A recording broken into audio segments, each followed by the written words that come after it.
Welcome to the Genius Factory. Enjoy the video. In this video, I will show how to change Acura TL spark plugs.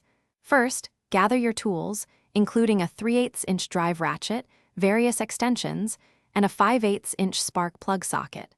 Always ensure the engine is completely cool to prevent burns and damage. For safety, disconnect the negative terminal of your car's battery before you begin.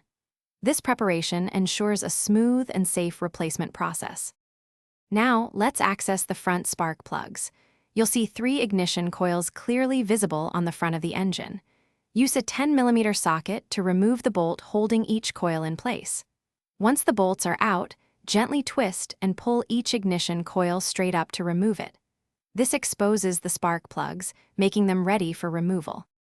Accessing the rear spark plugs requires a bit more effort. You'll need to remove the intake manifold.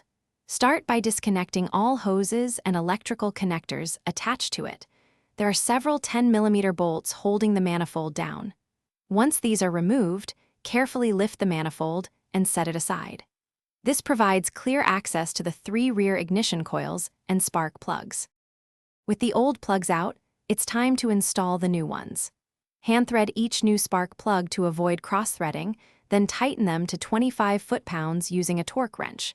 Reassemble everything in the reverse order, ensuring all electrical connectors and hoses are securely reattached. Don't forget to check the description for a link to Little Tree's black ice and other great deals. Finally, reconnect the battery and start your Acura TL to confirm proper operation. Thanks for watching. If you found this helpful, don't forget to like and subscribe.